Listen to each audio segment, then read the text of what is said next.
Lust from Beyond is a psychological horror juggling the player between two different intertwining worlds. Has an intriguing plot with erotic and occult themes. The game guides the player's character through a Victorian mansion and a perverse landscape of Lusst'ghaa, which is inspired by Lovecraft, Geiger and Bekinski.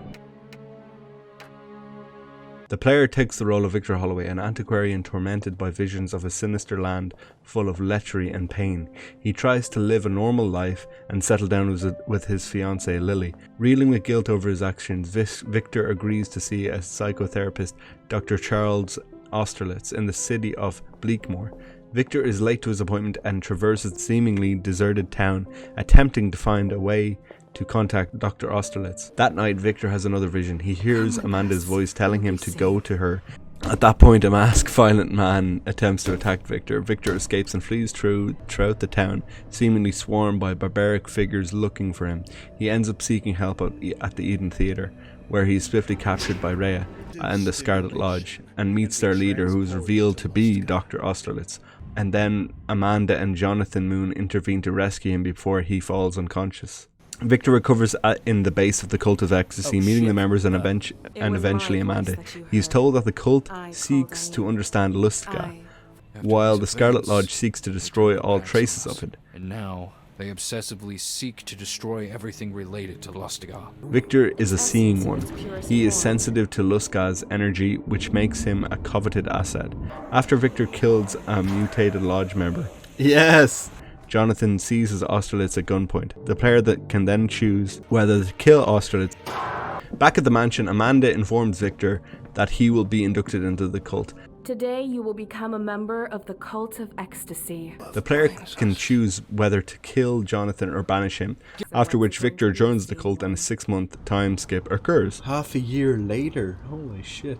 Victor copulates with Amanda and then received Urugro Ekna's power, giving him control over all Lusst'ghaanian technology. In particular, this means he can wear Urugro Ekna's mask and open Zuthrar. Victor then wakes up to find the mansion desecrated by slaughter. The cultists have attempted to rebel against Amanda, but were overwhelmed when she summoned her child.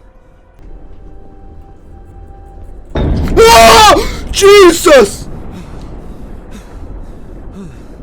Reading the pages revealed that Zuthrar is not a technological hub that will heal Lusst'ghaa of its corruption, but instead Lavgabrak's prison. Zuthrar is a prison.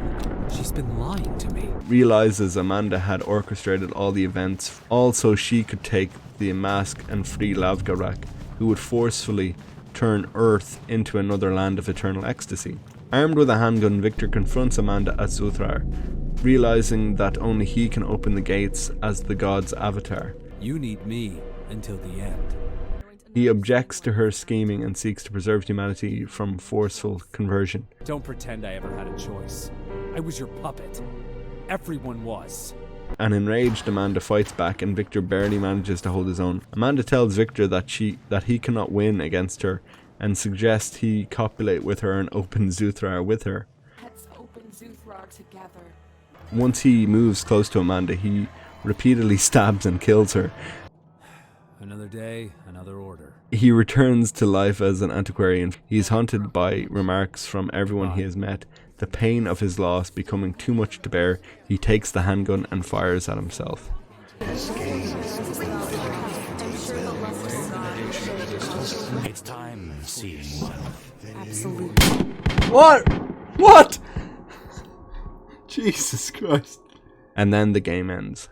Initially going into this game, I assumed it would just be a lot of kind of overtly just sexual tones. Be ready for a tender farewell. But after a while, I feel like the sexuality within the game is used kind of like, you know, fine. It's not thrown at the player constantly every single second of the game, but it's used in a kind of, I would say quite appropriately, especially when the subject matter is to do with a cult of ecstasy.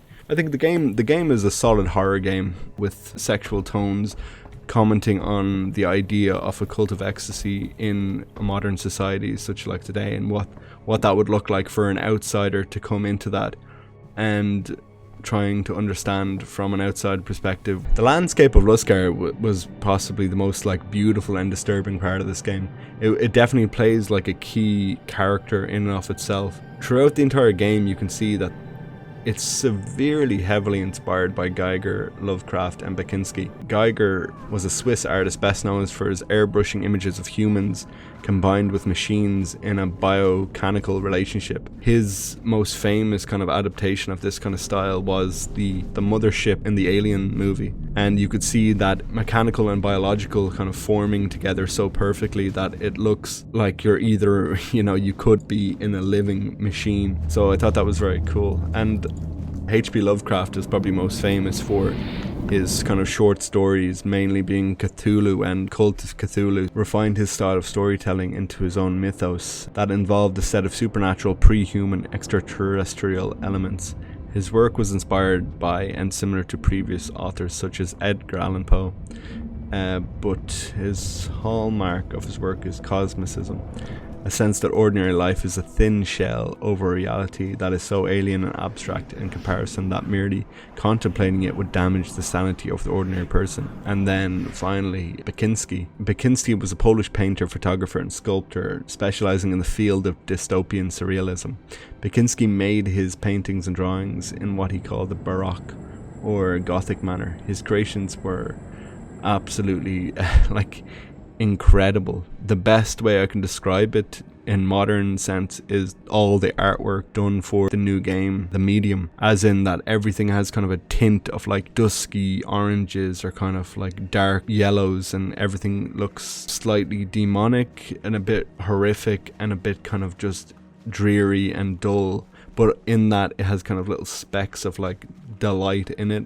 So all these three kind of like influences you could see in every essence whenever you are within Lusst'ghaa, a corrupting and dying world of ecstasy that the player gets to see on about half a dozen times throughout the entire playtime of the game. And every time you go there you get to see kind of a different aspect of it and different kind of integral section of it. The game all in all is a solid horror game that doesn't rely at all on its eroticism, which I presumed it would going into it. I'm not gonna die here. Someone ran out of heroism.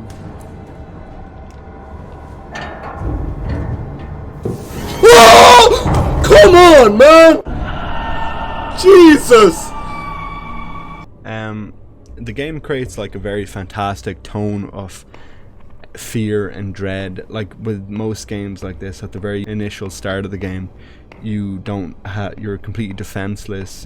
You're kind of an innocent in this, thrown into this dark world, and you don't really know where to go or who to trust. So it gives you kind of an initial sense of dread and fear, obviously. But then as the game proceeds and you get a knife, you get to upgrade your knife, you eventually get a handgun, and then you get a handgun with unlimited ammo.